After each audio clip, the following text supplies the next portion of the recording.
everybody, welcome back to TAZ's Wig Closet at Wig Studio 1. I have the pleasure today of bringing you a brand new color by Belle Tress. I have this brand new color in two different styles to show you. This is British Milk Tea. We're going to break this down, talk about skin tone. We're going to talk about what this color reminds me of coming up.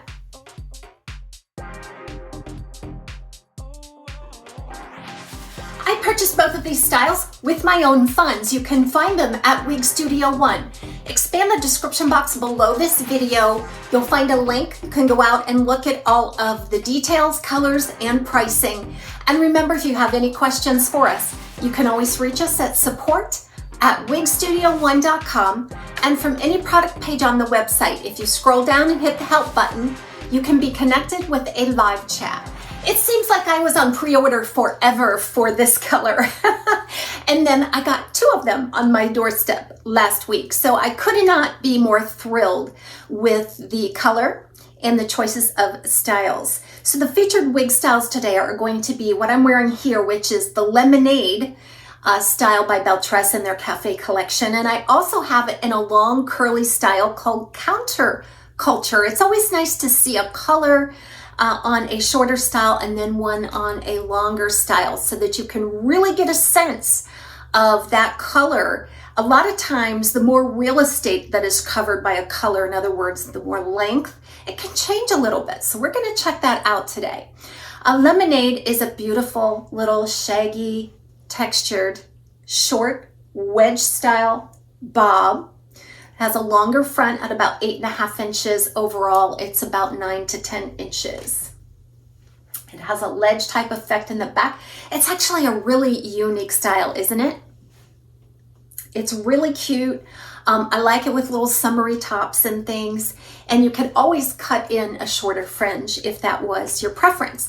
The lemonade style does have a lace front and left monofilament side part. But now to drill down into this brand new color, British Milk Tea is a combination of some very soft light browns and blondes. Just a real heavily layered color here, very multi-dimensional. It says they're using 8 different blondes and browns in this shade, and I can agree with that. So what I think is going on here, that the base color is just the lightest and softest of a nice neutral brown, and then that's highlighted with some light sandy brown, some dark sandy blonde. I'm seeing some neutral blonde, and then I'm seeing some platinum blonde. Okay, so 8 different colors kind of layered in there.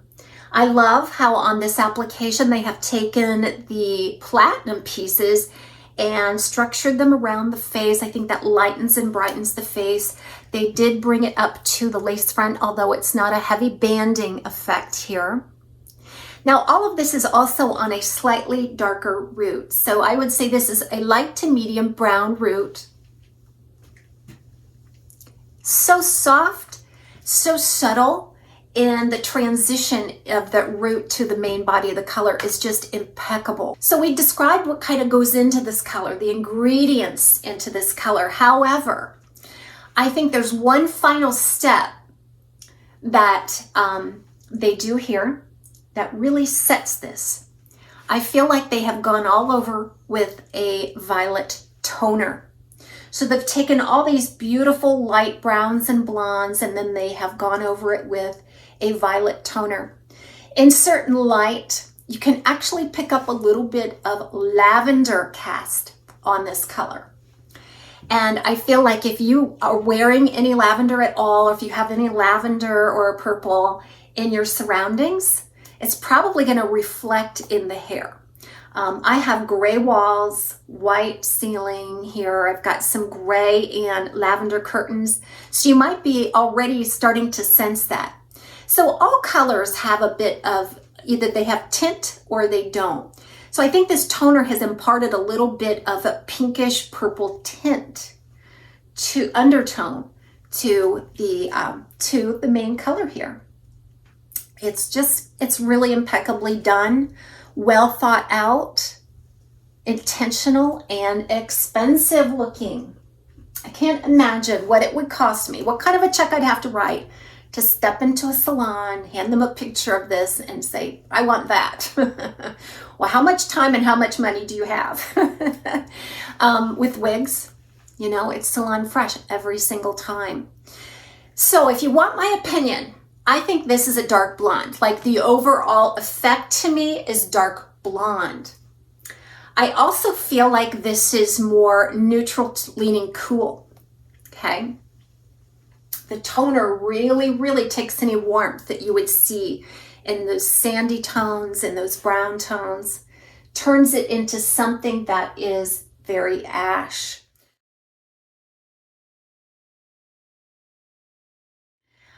In terms of skin tones, okay, I'm a neutral skin tone. I prefer ashy tones, but there are some warmer colors that I absolutely love and I think that flatter me. So I'm sort of fortunate that way to have neutral skin tone. I can see this being great for a neutral skin tone or a cool skin tone. I think ladies out there with a golden undertone are really going to struggle with this color. This also would be an amazing color if you wanted to transition to whatever color you're at now to a gray.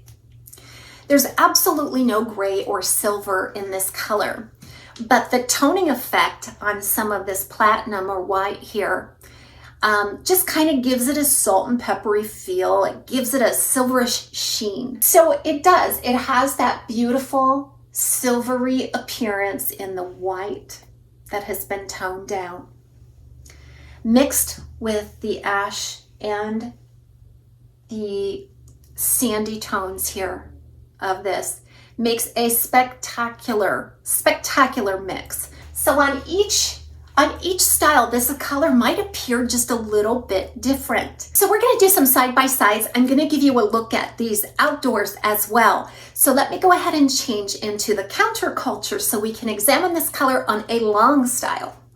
Ooh, baby, is this some hair or is this some hair? Counterculture, I have reviewed this style. I think I recently posted the video on this one.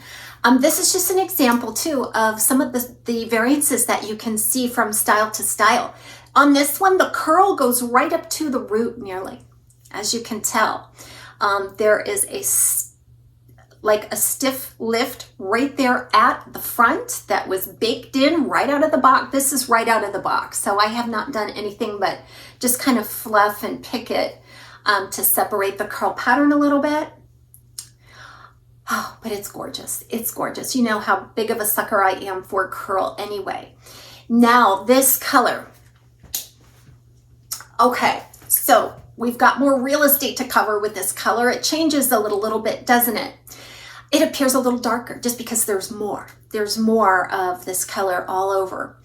And I feel like all this basic same color ingredients are there for sure.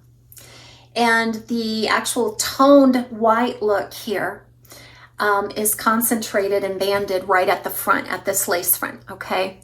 That to me, and it's kind of sprinkled a little more heavily on top. Now that application to me looks like it's a little bit gray or white. I could just say it again, I love this color for transitioning to gray. Love it. First of all, it's going to flatter an aging skin tone. So you're beginning to lose a little bit of pigment in the skin, but I think this is really going to flatter those cooler skin tones, those lighter skin tones. I really do. Okay. So I am picking up a little bit more on that powdery toned down look all over. This is going to be another big hit for me personally. I love those neutral to ash tones. I like the toned effect. It's softer. I think it's super flattering. But again, I think that if you have the type of skin tone that is warmer and darker, it may clash a bit. If you are golden skin tone, this may clash.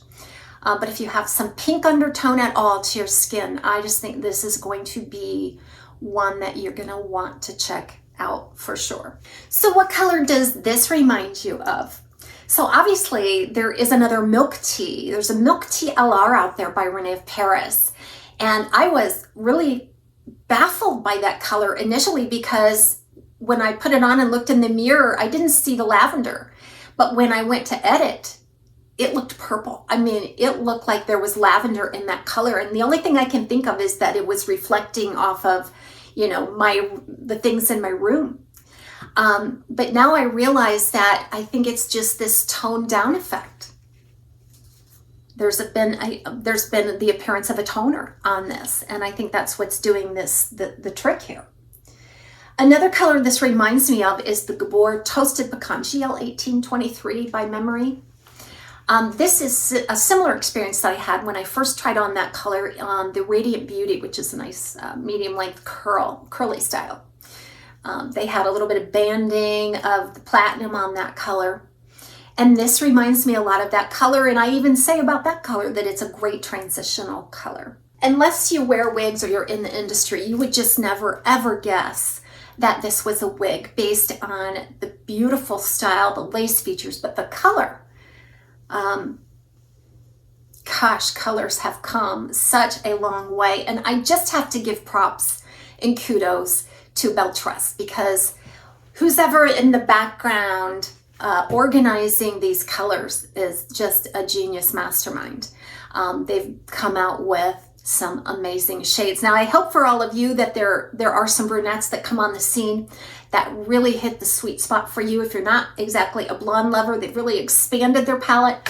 I think there were maybe 7 to 9 colors when I first started wearing Belle Tress years ago. And gosh, it's just a laundry list of colors now. So they keep expanding and bringing on new colors. There's a new color coming. It's called Root Beer Float. And again, really catering to some very heavily highlighted brunettes. I can't wait for that color either. Just have a little swatch, a little peek, but it looks insanely gorgeous. So we'll get started on our side-by-sides, but just in ending, just to kind of summarize everything, I think this really appears to be a dark powdery blonde with some toned white highlights. There's a little bit of a lavender cast, some sandy tones.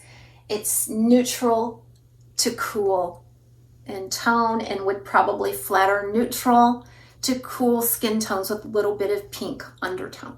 So thanks so much for joining me today for a look at the brand new British Milktea by Belle Tress. We'll see you soon on Taz's Wig Closet at Wig Studio 1.